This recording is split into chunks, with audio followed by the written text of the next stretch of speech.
Yesterday, Jared Kushner said the notion of the federal stockpile was it's supposed to be our stockpile. It's not supposed to be state stockpiles that they then use. What did he mean by our? Oh, what are you asking? And even the fact that taxpayers from what's every that? state I pays got for you. it. No, You it's used the not word gotcha. our. What do Our, you know what our means? United States of America. That's what it means. It means the states.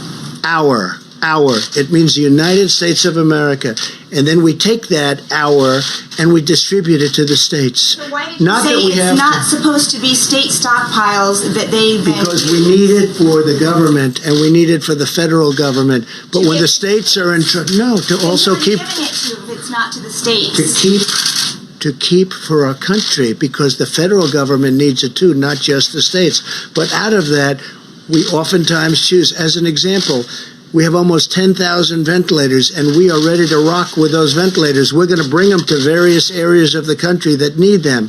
But when he says our, he's talking about our country. He's talking, he's talking about the federal government. I mean, it's such a basic, simple question, and you try and make it sound so bad. You ought to be ashamed of yourself. You know what? You ought to be ashamed. It's such a simple question. He said our. And our means for the country. And our means for the states, because the states are a part of the country. Don't make it sound bad. Don't make it sound bad. Go ahead, Steve. Go ahead, back here. You just asked your question.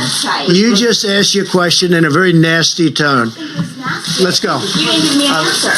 Please. Mr. President, I gave you a perfect answer. You know it. Go ahead. If you are more confused after listening to Trump's clarification of what Jared Kushner meant, then welcome to the club. This is Trump trying to clean up for Jared Kushner after a predictably botched press conference where his son-in-law announced a day earlier that the federal stockpile wasn't supposed to be used for the states, but rather for the federal government. And you have instances where in cities they're running out, but the state still has a stockpile. And the notion of the federal stockpile was it's supposed to be our stockpile. It's not supposed to be state stockpiles that they then use. So we're encouraging the states to make sure that they're assessing the needs, they're getting the data from their local situations, and then trying to fill it with the supplies that we've given them. Only, who does Jared Kushner think that the federal government represents? And that same bizarre sentiment was echoed by Trump, who insisted only on repeating this notion that the stockpile is needed for the, quote, federal government, or, quote, our country. Our country is the states. There is no federal government without the states. So unless Trump means that he's hoarding the national stockpile for the White House and its agencies, which, knowing Trump, I wouldn't put it past him, this whole idea that the stockpile isn't meant for precisely this situation to dole out to the states is quite the hill to die on. Now, for whoever hasn't figured this out yet, yes, our national stockpile is for use by the states, and it's been employed dozens of times in the last 2 decades since it was created in 1999. Even this administration has used the stockpile to send materials like beds and medical equipment in the aftermath of 3 consecutive hurricanes in the fall of 2017.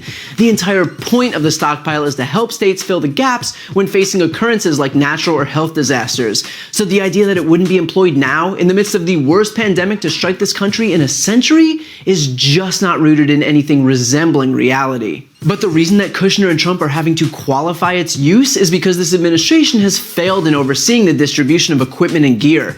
According to the Daily Beast, quote, for weeks the administration struggled to understand which agency was responsible for studying the supply chain breakdown and which was in charge of fixing not only the dwindling medical supplies in hospitals, but also the shortages of products like toilet paper and paper towels in grocery stores. And it wasn't until as late as March 18th that FEMA actually took over, meaning that for the literal months since the US got its first case, there was no clear plan in place by the White House to actually deal with this crisis. And so not only are we seeing the Trump administration defend this fundamental misunderstanding about what the purpose of the national stockpile is, but then take extraordinary steps to will this false reality into existence.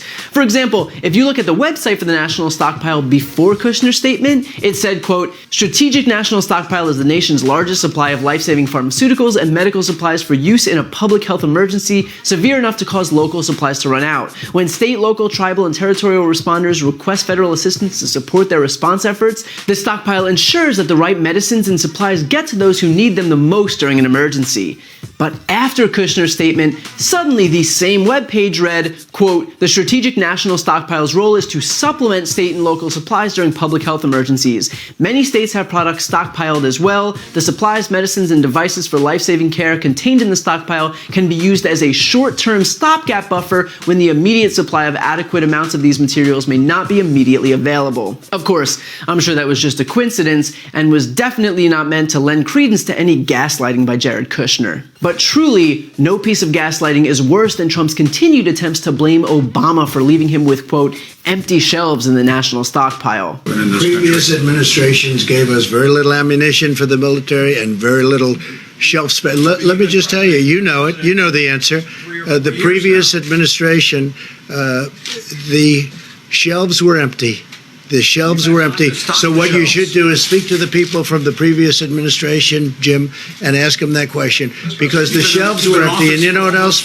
The military shelves were also empty. And the reason that's so egregious is because, according to a bombshell report just released by the Washington Post, the Obama administration actually greenlit a machine designed to churn out millions of protective respirator masks at high speed during a pandemic. But Trump's Department of Health and Human Services squashed it. So not only did Obama not leave the federal government with no plan or, quote, empty shelves as he's claimed, but it was Trump who actually ensured that they would be empty. The overall point here, though, is that this administration is so utterly incompetent that it's forced to spend the majority of its time correcting its own unforced errors. This isn't the reporter's fault if Jared Kushner makes the outrageous claim that the national stockpile isn't for use by the states. On the contrary, it's the literal job of reporters to clarify what that means. But that's the risk you run by filling an administration with loyalists instead of those who are actually qualified. And yet, once again, it's the American people who will suffer from yet more confusion and misinformation coming from the White House.